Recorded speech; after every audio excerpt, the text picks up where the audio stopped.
We listen, we don't judge. We listen with no judgment. Indaba ka-Anonymous osibhalele namhlanje ifundeka kanje. Ngaphakama ngomalume ejele. Dadewethu ibuhlungu into engayenza. Ngiyazisola ukuthi ngayijoyinelani inombolo. Ngoba ukube angijoyinanga inombolo ngabe umalume usaphila. Ngathatha umphefumulo kamalume wami ngezami izandla. Okubuhlungu ukuthi umalume bengingamazi ngamehlo. Ngoba ubengavamisile ukuza ekhaya. Bekagcina nje ngokusithumela imali yokudla kodwa bengingamazi ngamehlo enyama. Nanoma efikile besigejana bekafika ekhaya ngingekho ngibuye sekahambile. Ngoba bekahlala usuku olulodwa ahambe ngenxa yomsebenzi. Isikhathi bekanganaso kakhulu. Into ebidala singaqondani ukuthi yingoba bengingunomgwaqo. Ngihlala emakhoneni sibhema insango sihambe siye kuyobamba inkunzi kwamanye amalokishi akude nasekhaya. Ngoba angeke ngigange ngasekhaya ngiyaziwa. Kanti futhi besinale khodi siyinsizwa zokuthi silanda umnotho ebelungwini subuyisa emakhaya. So besingalenzi nje iphutha lokuthi sigange ngasekhaya. Esinye sezizathu ebesenza ukuthi umalume ngingamazi ukuthi mina ngakhulela kubo kababa. Bangixosha ngoba sengiqale ukungezwa. Ngase ngiyingane engakhuzeki. So base bangifaka indlela bathi angiye komalume. So komalume ngafika sengithe ukukhula kancane. Kona bengizazi izinto ezinhle ebekade asenzela zona ekhaya umalume. Ngoba nendlu yesitina sakhelwa nguye. Emveni kokuthi bese siyinhlekisa komakhelwane bathi sihlala endlini yodaka. Kanti futhi nguye obekanakekela izingane zakithi ezincane nangezinto zesikole. Nanokuthi futhi besingalali singadlile. Abafowabo kamalume bebangasifuni ekhaya. Bathi siyimlanjwane asiye emakithi. Umalume ubevele ashaye ucingo abatshela ukuthi lo msindo owenzekayo awuphele. Uvesane uphele vele ngaleso sikhathi. Ngoba umalume bekakhuluma kube kanye kucace. Ngoba bekunguye obesebenza ekhaya so bekalalelwa kakhulu kanti futhi abafowabo bebamhlonipha kakhulu. Babeze bethi uma bemteketisa bambize ngomakhuluma kulunge. Ngangibenza bona ubugebengu kodwa ngangenzela ukujabulisa amantombazane. Enye yemali yami iye otshwaleni enye beyiphelela ezintweni zokugcoka. Ayikho nje into engathi ngingayikhomba engayenza ekhaya noma engayenzela ugogo wami ngayo imali yobugebengu. Bengiphilela nje ukujabulisa amantombazane kanye nabangani. Kwathi ngelinye ilanga langilahla elakithi siphumile siyoganga nabafowethu. Safike sangena kulomuzi womlungu engekho kanti uzobuya sengaphakathi. Bakhona ke ukubaleka abafowethu, mina ngavele ngaba nebhadi wangidubula onyaweni. Ngasala kanjalo ke enkundleni. Oshwa kanjalo ke ngagwetshwa. Ngalulamela ngaphakathi ejele. Umalume wabese efuna umsebenzi wakhona ejele.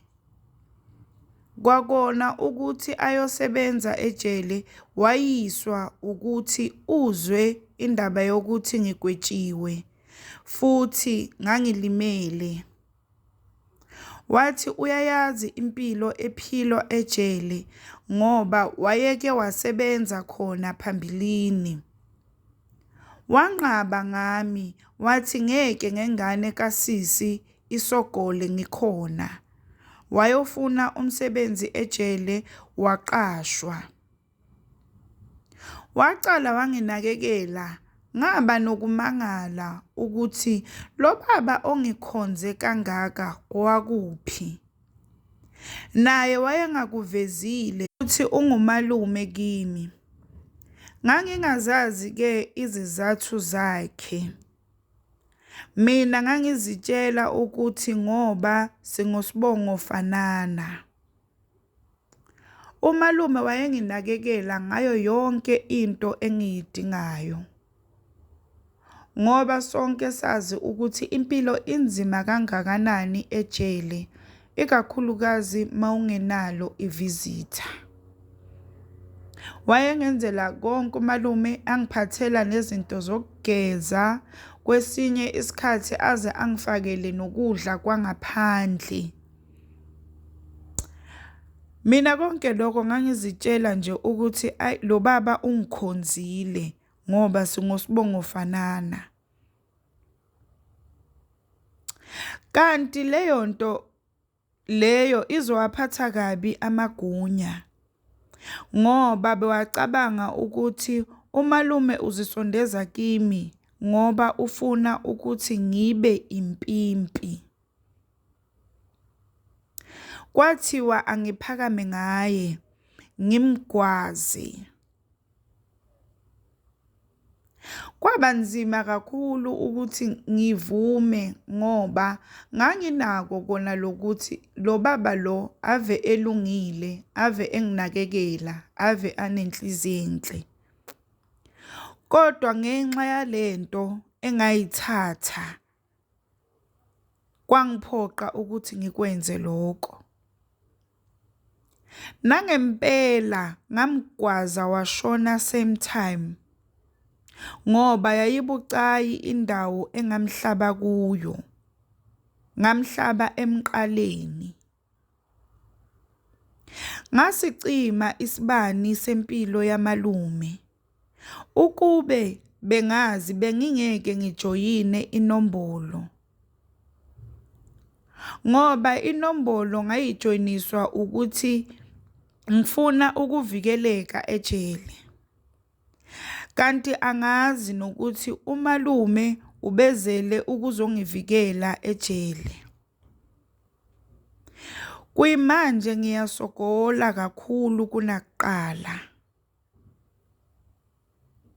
Wayeke afike ugogo azongibheka kodwa wayengayiphathi naye yokuthi umalume usebenza lapha. Isizathu sokuthi bakwenze lokho namhlanje angisazi. Ngoba kube kuthiwa ngangazi mhlambe izinto zenzeka ngenye indlela. Ngoba ikakhulukazi ngilazi igalelo lakamalume emndenini. Ngiyazi ukuthi wayeyinsika yalomndeni. Ugogo yena wathi makathola indaba yokuthi indodana yakhe ishonile akaphindanga waba right.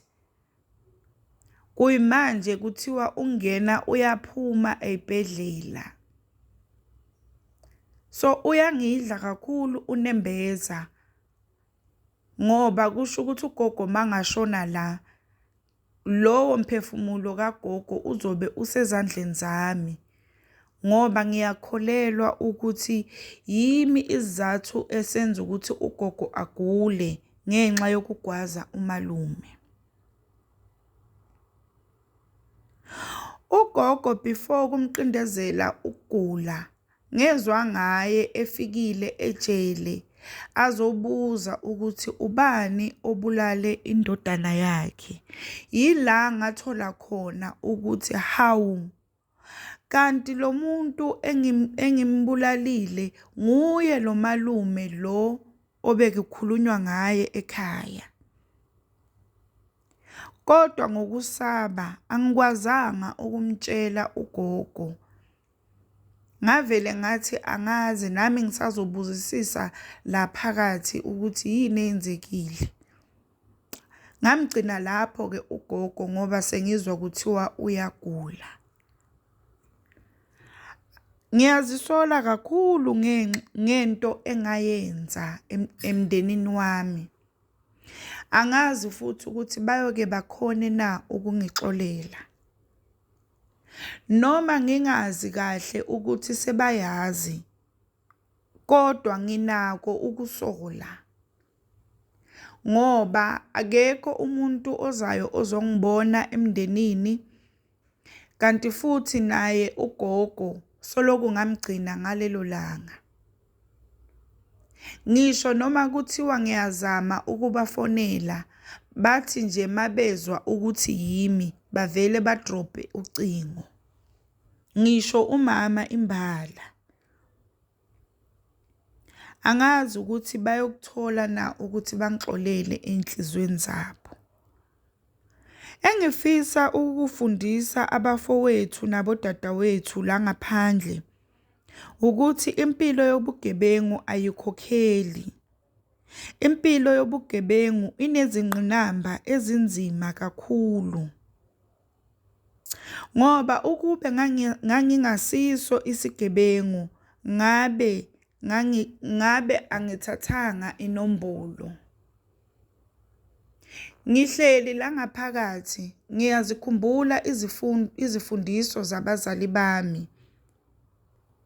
Ngiyazisola.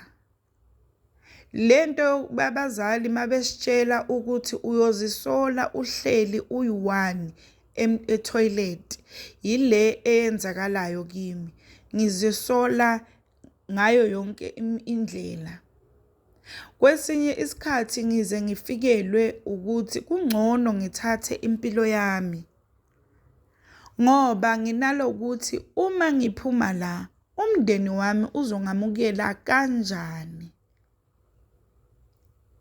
So ngivele ngicabanga ukuthi kungcono ngithathe impilo yami.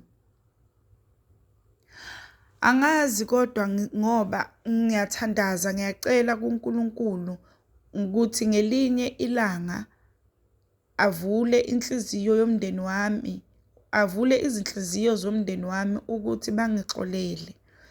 Angisazi isiphetho sami ukuthi kuyoba yini. Ngiyazama kancane kancane ukutshintsha impilo yami khona la ngaphakathi ejele ukuthi ngiphume ngingumuntu ososhintshile kakhulu. Ngiyabonga ithuba. We listen, we don't judge. We listen with no judgment. Sacela usitshele ukuthi ucabangani ngendaba ka-Anonymous osibhalele namhlanje.